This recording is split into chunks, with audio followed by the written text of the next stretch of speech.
CRUDE Audacity Podcast.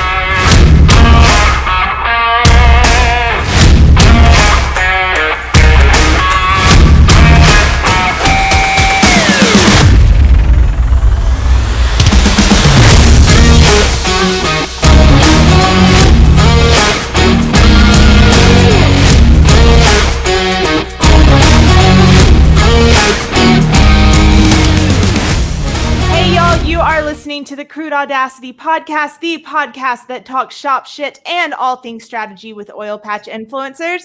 I am Catherine Mills, and before we begin today, wherever you are listening from, please be sure to leave us a rate and review. And if you are watching on YouTube, go ahead and hit that little subscribe button for me. I love seeing your engagement, your comments, questions, feedback, and I know our guests love hearing from you as well because they like to know how they did. So, without further ado, as everyone knows across the board, we are seeing a push and a pivot for a leaner environment in both oil, energy, and really across any industry right now. And it's something that management is really struggling with. What's the right way to do it? How do we provide more for less? And how do we do so effectively, efficiently, and really continue to produce the results we previously were? Everyone's sort of navigating it, right? Well, you hear about the riots in the Rockies and the Blythe in the Permian, but do you ever really hear from small town USA? Here, our very first Mississippi interview. I know you guys have been hearing me talk about Mississippi for a full year now. Mr. Steve Richardson, welcome to the CRUDE Audacity Podcast. Thank you, Catherine. Thank you. So, is this your first podcast? This is my very first podcast. I have no experience doing this. Do you ever listen to podcasts? No, I think I did a long time ago when they first came out. And that's what, 10, 15 years? I don't even remember. So no, I haven't. That's awesome. Well, thank you for, I know I kind of bullied you into this and I'm very happy I did. No, very happy to do it. I cannot wait. For those that don't know, Steve was he gave me my first internship in the oil field and actually midstream, not upstream. So he is used to me. Thank God. And to this day, when I go home to Mississippi, Steve does a very good job of warning the pumpers before I arrive. So, Steve, you have seen it all. You've been in the big companies. You've moved down to small town USA. You are really getting to see sort of the full breadth of how this new, let's call it a downturn or pivot, whichever you want to call it, is really affecting the different sectors of the field. And what most don't realize is that the oil field is absolutely everywhere in every state. So before we begin, can you kind of give us your background, how you got started in oil and energy, where you've been, and how you ascended into the roles you have today? Well, I graduated from Purdue University way back in 1990. And after I graduated, I took my first job with Amoco. Amoco. And I've worked there for Amoco / BP for 11 years. I think it was only Amoco for 2 years. I don't really remember that much. But you learned a lot. So with Amoco and BP, I worked in Houston, Denver, Kansas, Houston, Kansas again, or Houston, then Canada, then Houston again, then Louisiana, and then Mississippi. So I worked between Amoco and BP for 11 years, and that took me to about 2008. And then I decided, moving around, my kids were small, wanted to see them play soccer and hopefully tennis. And so I took a job with TELUS, small company, and I've been there since 2008. I cannot believe you've been with us for that long. Yeah. And I say with us like I'm a part of it. I'm not. Yeah. And when I was working in Amoco and BP, operations engineering role, project engineering roles, marketing, NGL marketing, and plant manager roles.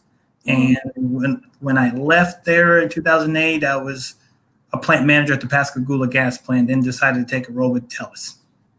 And here I am. Well, I don't get to talk to many from the midstream sector all that often. So I'm really excited to see your perspective on everything. But you're not just midstream, you're also over operations at TELUS. Yeah, 2018, again, for the 2008 to about 2018, I was doing just strictly midstream operations management. And then 2018 on, I got promoted into doing both the oil and the gas assets and also the midstream. So that's that's pretty interesting, because usually the upstream and the midstream, they don't really communicate. It kind of stops at wellhead. So yes, it does. Yes, I'll be curious to pick your brain on that a little further. But having gone from, some of this larger corporate environment, very structured, down to and seeing really everything. I mean, Lord help you, you were in Canada. I'd love to hear your thoughts on Canada right now. But I'm just saying, like, what are your perspectives and the changes in environment, and honestly, how everyone should be navigating from the big guys down to the little guys right now? Well, I had a leg up when I was graduating my senior year. I remember an interview. I remember the guy's name. His name was Warren Keys. And he was telling me about you're taking your first few years into a bigger company than what the natural path is from them, was to go to a smaller company. And the reason that he gave me, and I believe, and it's right, and I would recommend it to other people, working in the bigger companies, you have a lot more access to resources, training. I actually finished my MBA when I was at Amoco and BP, and they send you to a lot more classes. I actually got to go to Singapore.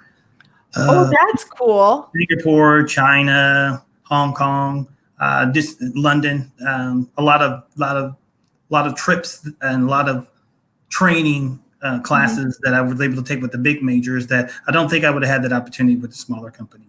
But what I will say is that kind of prepared me well to working in a smaller environment, because in the smaller environment, you get more exposed to the whole oil and gas gambit. You're not just compartmentalized like in, let's say, Amoco and BP. And not that that's wrong or anything, but as you get older, you kind of want to take on more challenges. And with the smaller companies, you're able to do that. Well, you're able to stretch more. Honestly, you become you're not necessarily a reservoir engineer. You're an engineer who do reservoir. That's right. Yeah. Definitely, you get to interact with a lot more people than I did when I was with the majors. Now, the reservoir engineers, the land people, everything oil and gas we touch. I'm glad you call them the land people too, because I don't know what else to call them. And I've had some awesome landmen on this podcast, but it's for you're the land people.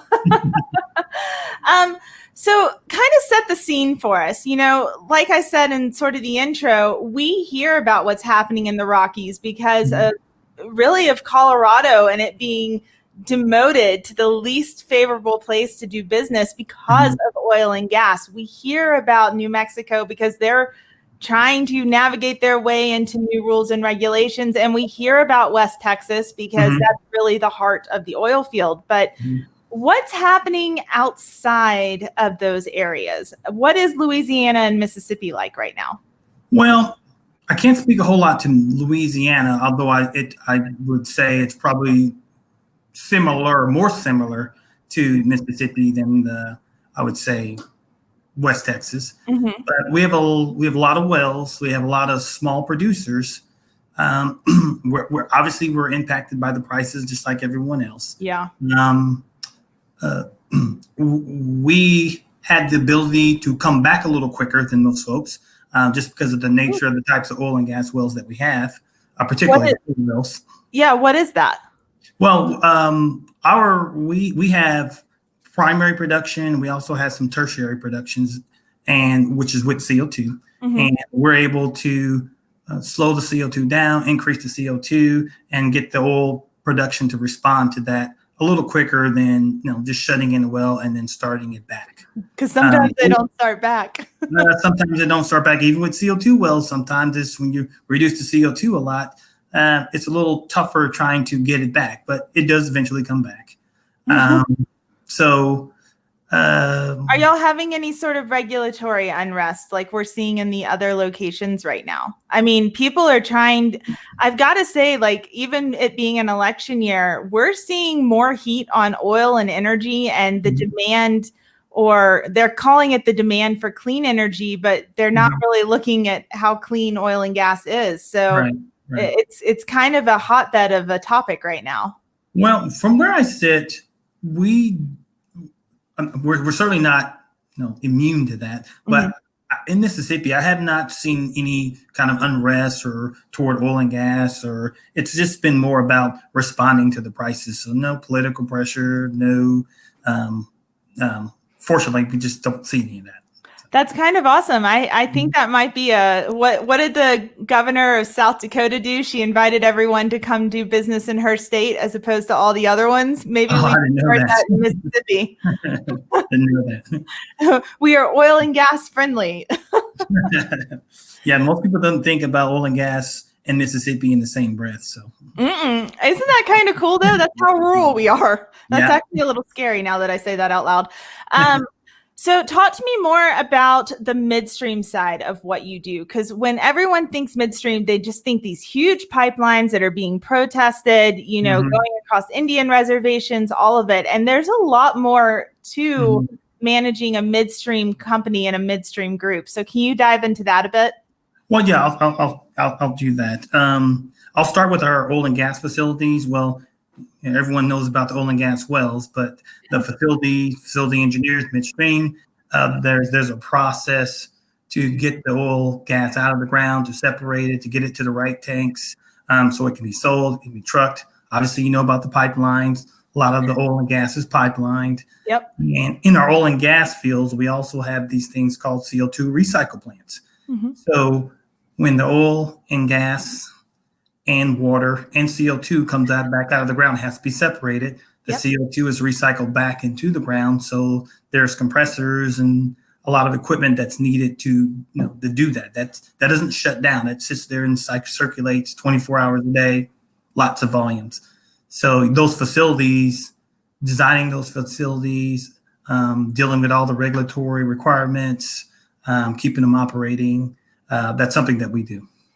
So y'all consult and design facilities as well? Yeah, we don't necessarily consult. We do consult with our sister company, but we design. This is the year 2020, so a lot of our design work we'll do ourselves, conceptual designs, process simulations. Now we're smart enough to realize if there's some civil engineering, some structural engineering, something real specific, we'll go out and get that help. But the experience that we have, as far as we know it needs to look like this, it needs to be designed this way. We know we need this size tank, that size tank. We got enough experience to be able to do that. So we're able to do most of our, what I'll call conceptual design in-house. That's awesome. So talk to me about the overlay between midstream and now what is the production management, really, making sure everything's up and running and not only making it to sales point, but, coming out of the ground effectively. Yeah. Well, I'll start off by saying this. In midstream, I can see what's happening because it's on the ground. Yeah. When you move upstream, a lot of things are happening underground. I can't see it. So we're not struggling. It's just a learning curve to, this could be happening or this could be happening. And there's really no hard, I can see it. I can see the pressure. I can see the temperature. I can actually see, because a lot of these wells are 4 and 5 miles underground. Yeah. So, and things are happening, temperature, so that's the biggest learning we have, is just not being able to see what's happening before it comes up out of the well, and then moving on further down the pipeline. It is kind of interesting being on both sides, because a lot of times, it's their fault. Yeah. They're us now, so we got to sit there and ride the fence. So. Yeah, exactly. You can't blame. No, you can't blame anybody else now. When in doubt, blame Mark, right? That's right. That's right. My counterpart. Yes. So how does that actually work then? So in most companies, like we said earlier, the entities are completely split. Now you're over both of them. So are you recognizing, is that kind of something you would recommend to other groups saying, we understand that everyone has to consolidate, but this actually is a team building plan. This is a resource plan to get people on both sides of the coin. So not only we understand where the oil is coming from and all the science behind that, but we understand the science behind where is it going. Yeah, I agree with that. For us, being a small operator, it's about training the next person. So it was natural. I've been doing midstream for a while. I have Mark Lynn, we work hand in hand together 24/7. Sometimes it seems like, and so he's kind of doing more now of the midstream assets. They're kind of running really good. Of course, they have trouble from time to time. He's able to deal with that, and that's allowing me to do a little bit more focus on the oil and gas assets, which in number is 100-fold bigger than the number of plants and pipelines we have. So it works for us because we have such a small team, a very good team, a very dynamic team. So it works for us. And then, as I think we're going to talk about, we have technology to help us out. So we're able to do those type of things now. So it really depends on the makeup of your team, whether this is something that works for your company or not. It has to work for us.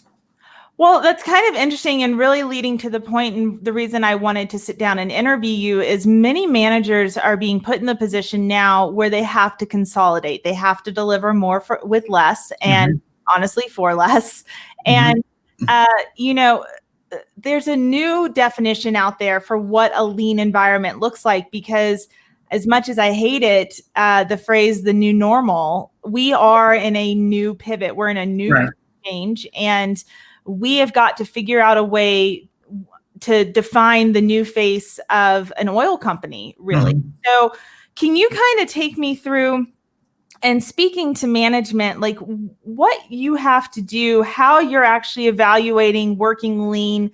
You said you had a very dynamic team. What are their capabilities? What are you looking for? Just what does the new term of lean, the new idea of a lean working environment actually look like for a mid-sized to small operator or midstream company? Okay, I'll start that off. I'll start with my position. Okay. I do a lot of the engineering. I do a lot of process simulations myself.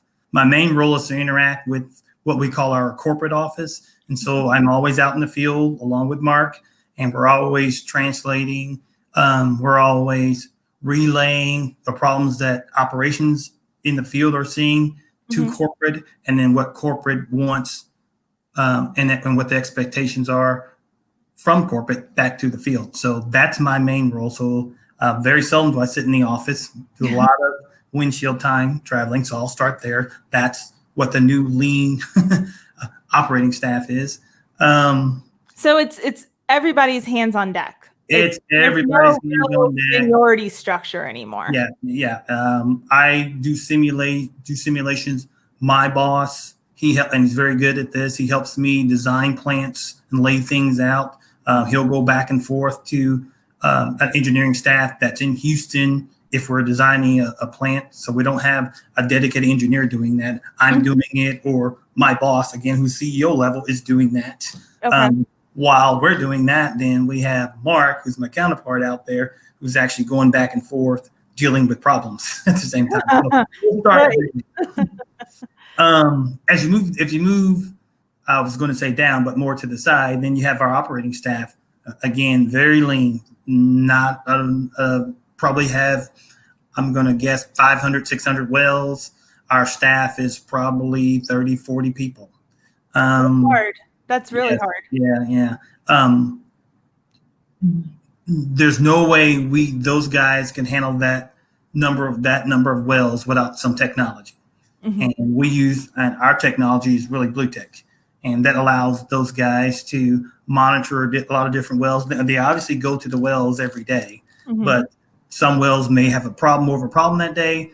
The alarm system will let them know so they can redirect themselves to reprioritize their schedule so they can deal with the problem wells to keep the wells producing or the plant running for that matter. Yes.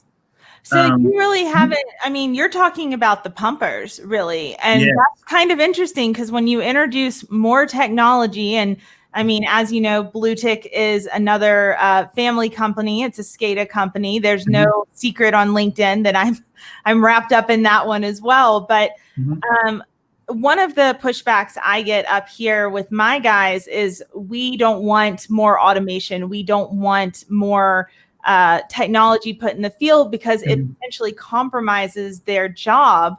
And I'm always saying, you know, a digital twin is an assistant, not a replacement. So how did you sort of navigate that with your team? You know, I've heard that before, but in my years at Amoco, BP tell us it just never worked that way. Usually you have a certain number of folks and then they need some help. And some help is that technology to be able to look at different wells. But by the same token, they're learning a different skill. They have to keep that working, keep the end devices talking to the SCADA system.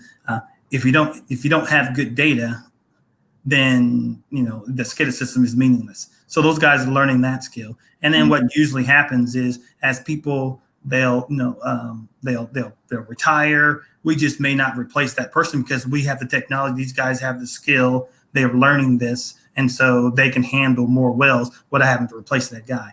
I've never seen it where, oh, okay, we got SCADA technology now. Oh, so we can cut 10 folks. It never works that way. At least not in my experience.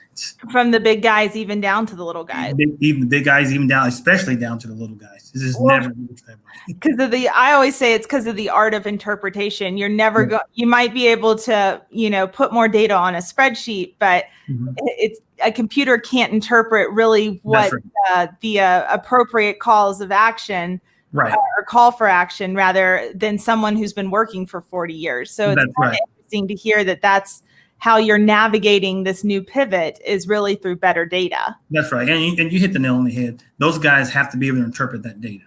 Oh, yeah. And like you said, there's a lot of data. But by the same token, the most important thing is not to negatively impact the environment. That comes first. Okay. And so, you know, those are their marching orders. And we all lose sleep sometimes watching things and learning how to tweak the sensors and making sure the sensors we've had, and Blue Tick's been really good with this, helping us go through different renditions, I guess I would say, or of end devices to get something that's not a nuisance alarm, because you can tell if you got 40 people and you got 500 or 600 wells, if you get a nuisance alarms and those guys, you know, pretty quickly they'll start ignoring alarms. Well, you definitely don't want to do that. So like I said, again, Blue Tick's been very good at helping us sell in on something that's really robust for our guys. So how have you gone through the process? I mean, everyone's going through layoffs right now. They're going through some form of consolidation. When you were sitting there understanding what you need to deliver to the corporate office, your managers, because everyone has a boss. Even I have a boss. But you know, how are you sitting there and making the decisions? What are you using to sort of navigate, you know, how you keep those critical skill sets on your team and can still continue to train your team up? Because to your point, that doesn't stop. You still need someone to ascend to the next role, and you have to give them the resources to do it. Right. Again, with us, it was a natural. Even before all the COVID-19 and all these situations were coming about, we always had a pretty lean staff. So we started marching down this path, maybe 5-6 years ago. Oh, really? Oh, yeah. So this just started in 2020, and so for us, and I'll say it, it's been business as usual. Of course, we've had people around us that's fallen to the COVID-19. We've had contractors And for us, the biggest impact have been contractors, not so much our own staff, and being able to deal through some of those things. But as I was saying, we started going down this path 5 or 6 years ago. So we're not as impacted today, other than the prices and turning wells on, turning wells off. Mm-hmm. But as far as laying people off or bringing new people on, or changing how our staff is learning, that hasn't changed at all. That's awesome. Yeah. So with the size team that you have and this push for better data, how out here we hear all the buzzwords, SPEs all over it, machine learning, AI, automation, just one thing or another. And, what I've sort of found is that it's all a bunch of smoke and mirrors. Right. It sounds really cool, but do you really have a data plan? Do you really have a data management plan? So what are you noticing in small town USA where, you might not be one of those top guys who has to be in the news every other day talking about your innovation? I mean, you still don't want to fall behind, and you're still a lot of history and a lot of data. So how are you guys adopting those catchphrases? Well, for us, and believe it or not, being in Mississippi, I think we have a small advantage, even working with Blue Tick. For us, the big buzzword is, can I see it on my cell phone? Can I manage the data when I'm out in McGee, Mississippi? And the answer for us is yes. And we have Blue Tick's we have been working with Blue Tick over the years to get to that point. But for us, being able to manage the data on the road is the most important thing. So are you driving and looking at your cell phone? I'm sorry? Are you driving and looking at your cell phone? Oh no, I said in McGee, Mississippi, when we're at the gas station filling up for going into the store, getting something, having to check our messages, or I just jest about that. It's more being on site and some other well is gone down in Baxterville, Mississippi. But we can see that while we're sitting there in Raleigh, Mississippi. Yes. We don't have to go back to the office, go to our computer and see what's going on. That's the most important technology that we have. And to be able to graph that data on our cell phone too. Right so there. You're a visual person. You like the visuals behind the data so you can see where an outlier versus a novelty is actually occurring. Well, I personally do, but some people like to see the tabular data. Well, we have that flexibility, either one. But the most important thing is you can see the data live, real time. What's going on now? I'm getting alarmed. What is it? I can actually see and start to trend stuff and start to formulate a plan before I start moving that direction.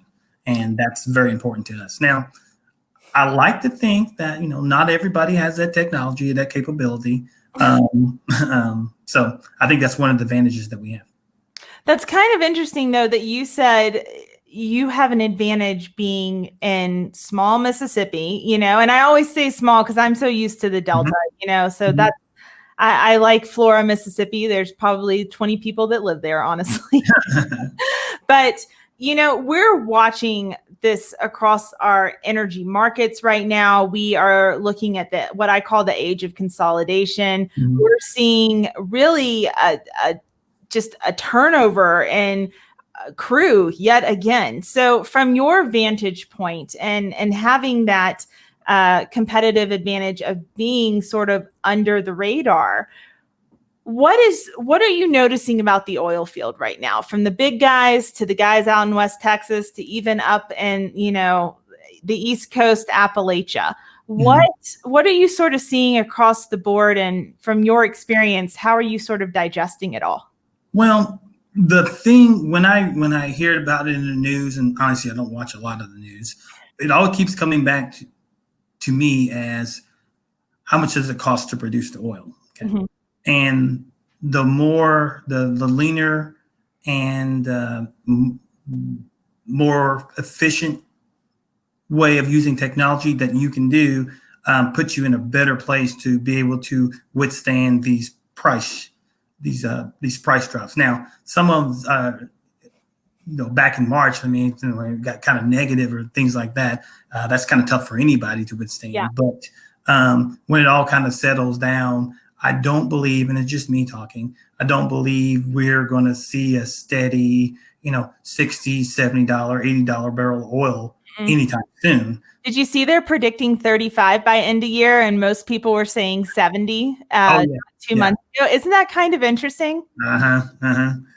So what I think is you have to be able to operate in the $30 barrel range, $20 barrel range. Hopefully this is not coming to pass, but that's just the pattern that I'm seeing. And the smaller you are, or the leaner your staff, the more, if you can take advantage of technology, you have a better chance of withstanding that. So maybe lean isn't the right word. Maybe it's more efficiencies. Maybe it's down to pushing back to training opportunities and filling in that gap so that you can allow people, like you said, you're not just a production engineer. You're also a pumper. You're also the reservoir guy. Like you have a more well-rounded resume as opposed to you are just one sort of specialty. Well, that's true. Yeah. And that's fair. That's fair. Yeah, I would agree with that. Yeah.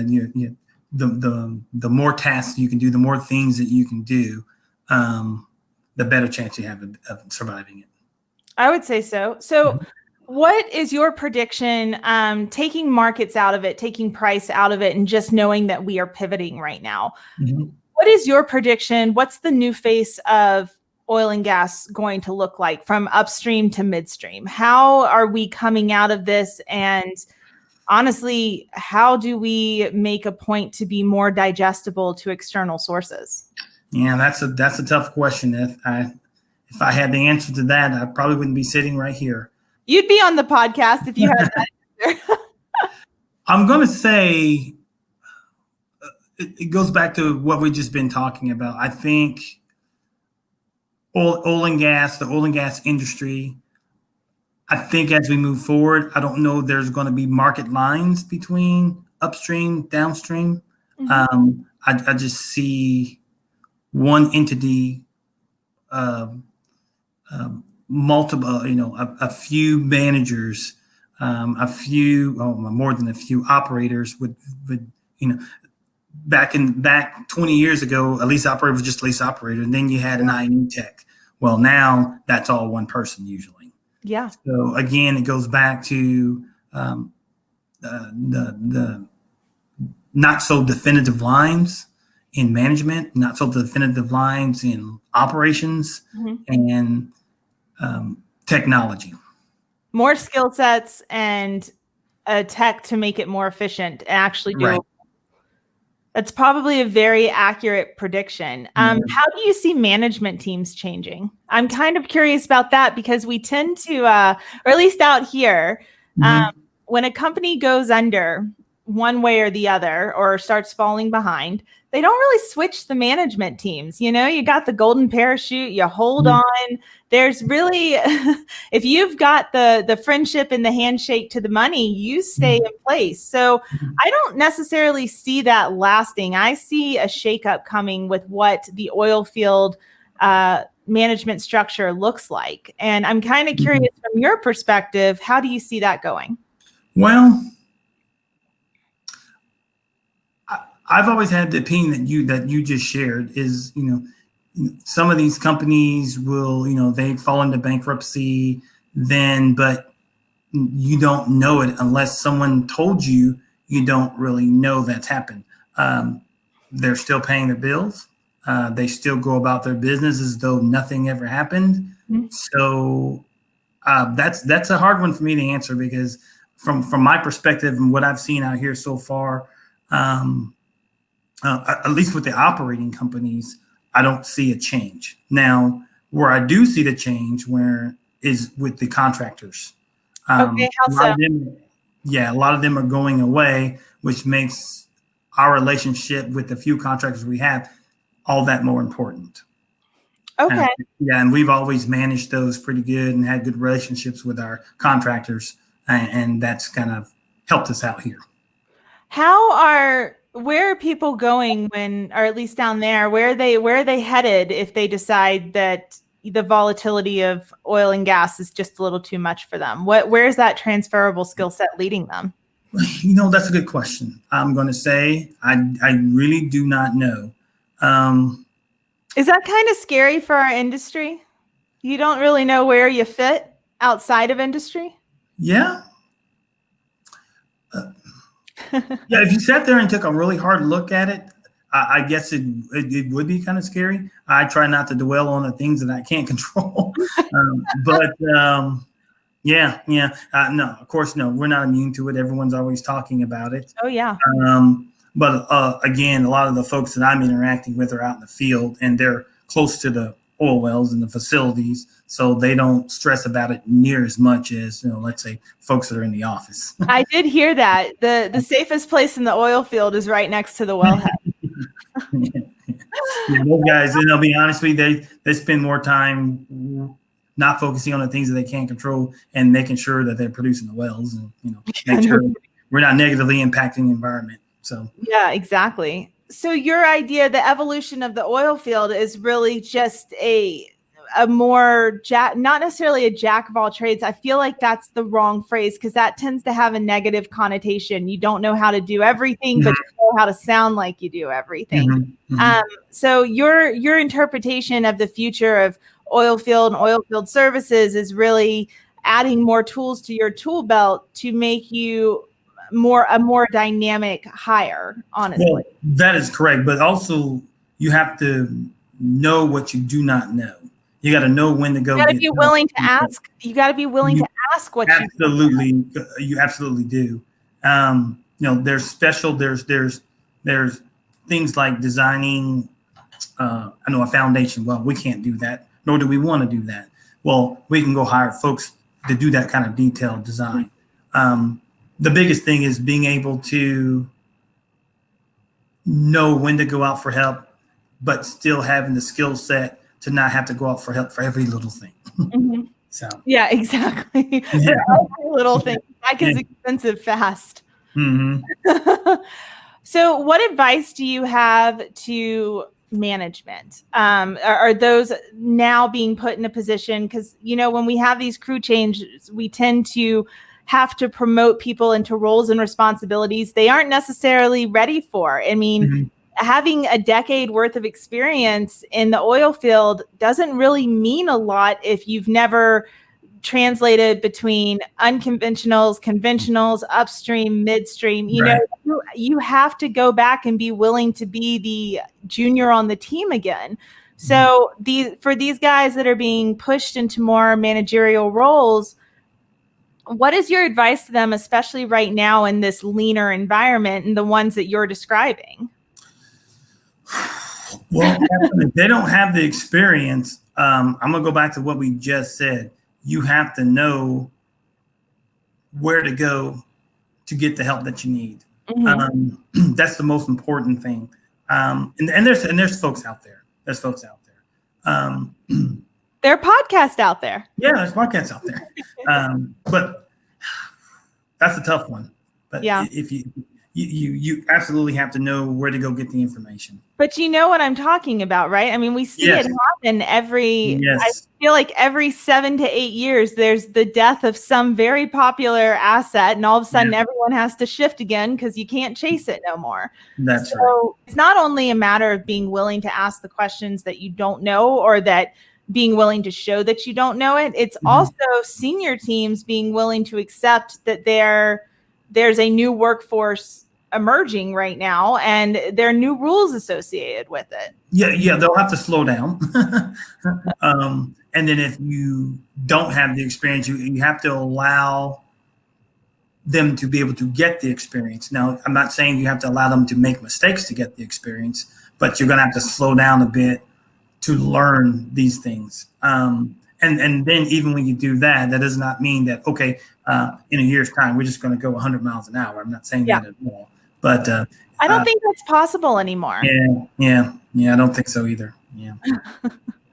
What are you, when you're looking to bring on new people to your team, what are you really looking for? Because I mean, everybody looks good on paper these days. I'm sorry, they do. One sheet, 7 bullet points. Everyone looks good. So what are you really looking for as a manager?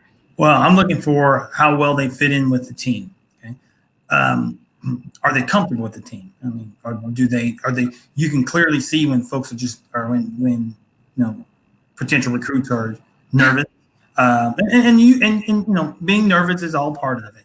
But if they're just not comfortable in an environment that we're used to working in, which is people, and and you're always going and talking to different people, trying to get information. If they're not good at that, you can see that. You can see that, or you can feel that. So that's the biggest thing we're looking for. And then typically, I'll talk with them. I'll get feedback from the operators or the facility guys, the foremen, and we'll all kind of talk about it together, and then we'll make a decision that way. But it's not GPA. I mean, if you graduated, if you graduated, we know you can work hard. We know you can count.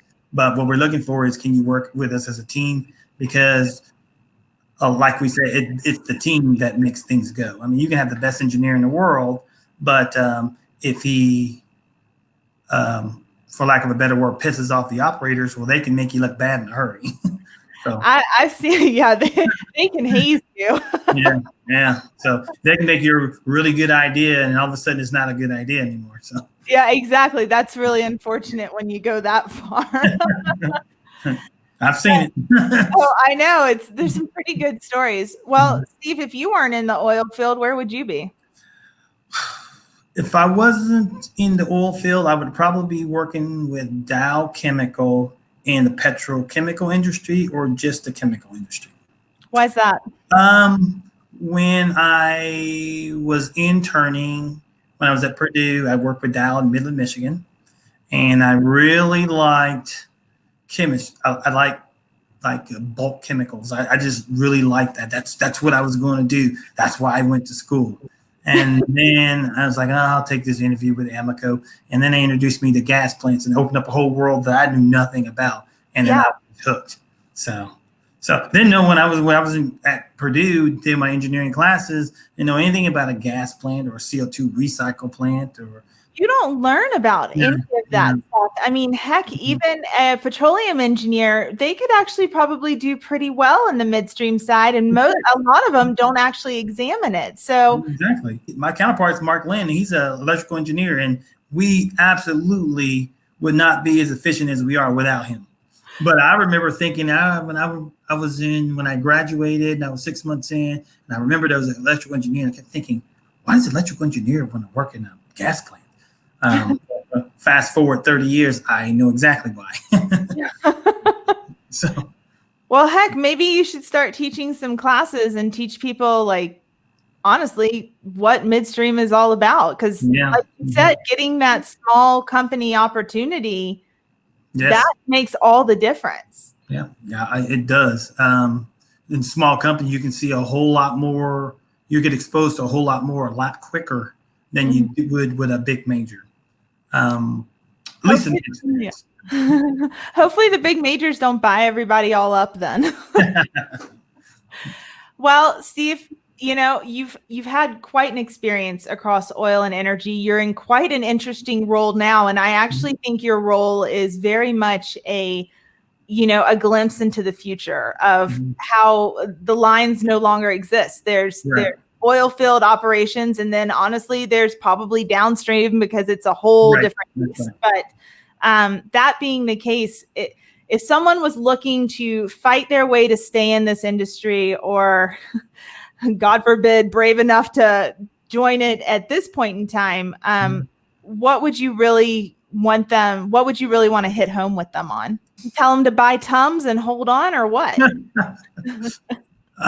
If you're in the industry, I would say I wouldn't look to jump ship, because, and it might just be the optimist in me. I think better. I've seen these cycles, not quite as bad as this, but I've seen these cycles in my 30 years. So we're in a trough, and maybe eventually we'll start digging our way out. So I wouldn't jump ship. I wouldn't I don't think I would, honestly, if I was in school right now and I was thinking about going to oil and gas, I don't think, knowing what I know right now, that I would, change where I was thinking about going. If I was thinking about going to oil and gas, I think I would still do it. And more so, Catherine, just because of the standpoint, well, I think it's tough for everyone right now. I don't think it's singling out the oil and gas industry. No. Honestly, I think that it has a really good chance of rebounding, probably faster than some of the other industries. But that could just be the optimist in me and the fact that I don't watch a lot of TV and a lot of news. So I guess that would be my advice. I wouldn't shy away from it. Yeah, your advice is to stick with it because there is an upside. You just have to wait for it. Yeah. Honestly, I think the skill sets you get in oil and gas and energy, because we're such a foundational industry, as long as you understand how to spin it so that you can pivot outside of industry, there's no reason not to keep one foot in the mix. That's right.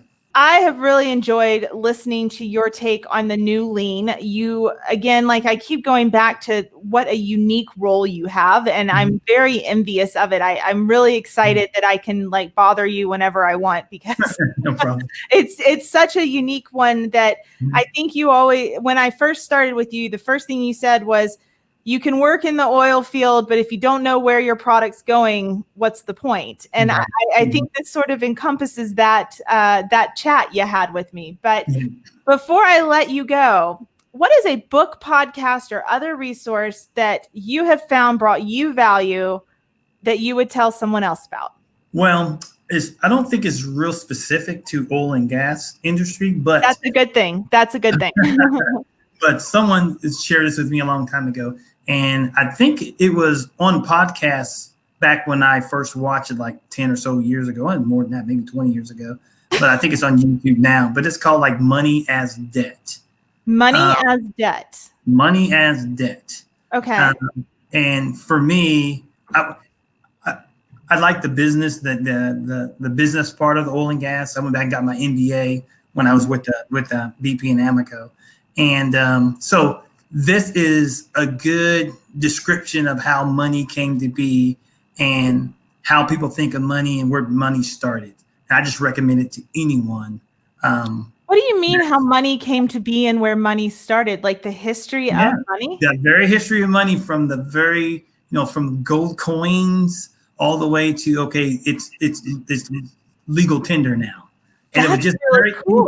interesting, and it's a good lens into business. So I would recommend that to anybody. The business of oil is to make money, correct? That's right. That is correct. So then that is a perfect recommendation. Well, Steve, thank you so much. I have been so looking forward to this interview. I think your perspective on how we are pivoting as an industry is right on point, and I would highly encourage anyone to connect with you through LinkedIn or, get a hold of you in some way, because you definitely have some of those insights, just your experience and your time around the oil patch. Exactly sort of where to pay attention, even though there might be something shiny and flashy in the distance. And I've always really appreciated that about you. So thank you so much for taking the time, and thank you for being my first Mississippi interview. Thank you, Catherine. This was fun. I enjoyed it.